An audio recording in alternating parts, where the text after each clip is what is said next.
Due to COVID-19, a lot of workplaces and schools are moving to online interviews because online interviews are something that none of us are really used to. So if you watch this video and take away a lot of tips, I think you'll be ahead of the pack. Interviewing using a Google Hangouts or Zoom is a lot different to interviewing in person. To help your interview go as smoothly as possible, I've collated a lot of tips and advices that you can use, so stay tuned. First things first, online interviews are as professional as the normal interviews. So that means you can't really slack off your appearance. You don't want to turn up wearing your pajamas or your hoodie. You want to have like a button-up shirt, usually with solid colors, and you also want like professional pants and like nice hair, everything like that.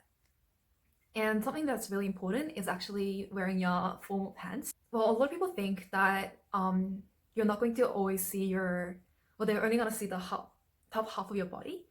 But there can be some times when you go to reach some water bottle and you mistakenly stand up and you actually turn out to have some like pajamas pants. And that can affect how the interviewers view you as a professional. So you want to wear full-on professional outfit, both top and bottom. Second important thing is that you want to eliminate all the distractions. So you want to close all the doors, you want to close the windows, and you don't want any TV playing in the background. Also, no cats on your lap.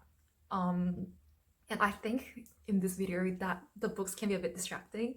So you want to remove all these potential distractors, so that your interviewer can only see yourself and view you from that. Also, make sure that the only tab open on your computer is the interview page and not anything else, because you don't want anything else to distract you. And also it can potentially have some pop-ups that can also serve as a distractor. So only have one tab open for your interview. So you want to have a really careful attention to your background, because you want a neutral background that doesn't really serve as a distractor.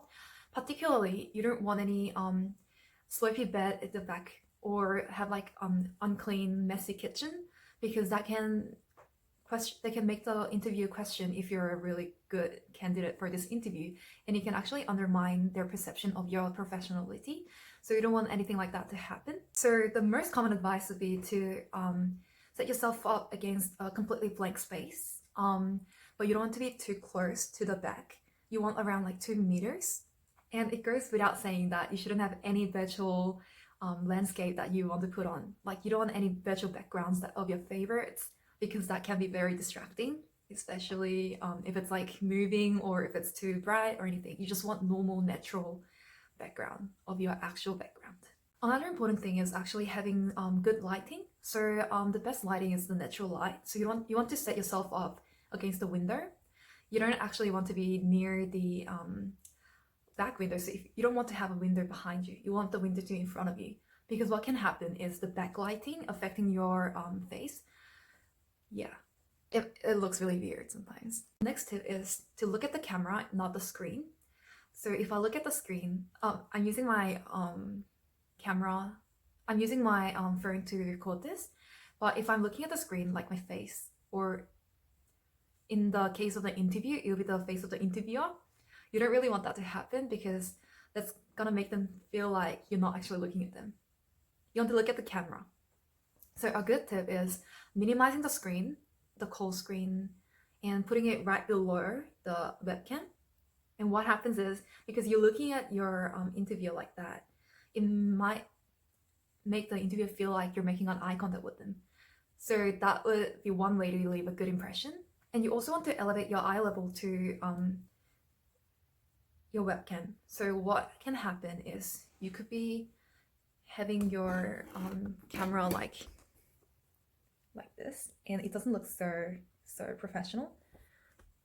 If you have your bad background, so if you have your camera up this way, it can also harm it. I mean, it doesn't look so good, I guess. So the best way to go is like the eye level. Yes. So what you also want to do is testing your gear. What can happen is on the day of your Zoom call, your Zoom might not work, or you might not have used Zoom before, so you have to download it, or you might not have used Google Hangouts before, so you have to like log in and set it up and all that. So that might take a lot of time. That might make you panic, and that might also give a wrong impression to your interviewer, who might think that you haven't really thought of this opportunity professionally. Like, yeah, so you don't want anything like that to happen. So always like get your friend or something to run everything with you to make sure that your voice is like not muted or your video is working perfectly, things like that. And the last tip that I'll give you is actually testing your microphone.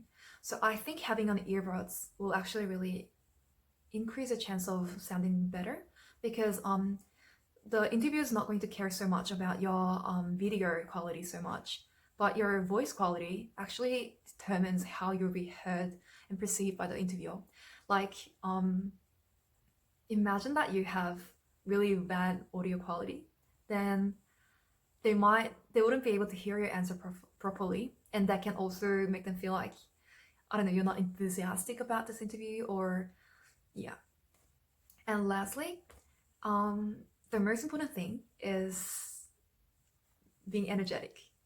So I totally recommend doing like a star jump or something like that, like before your interview, so you can get yourself going and be energetic, and also that reduces your nerves. So totally recommend that. So these are all my interview tips for online interviews, and hope you all the best.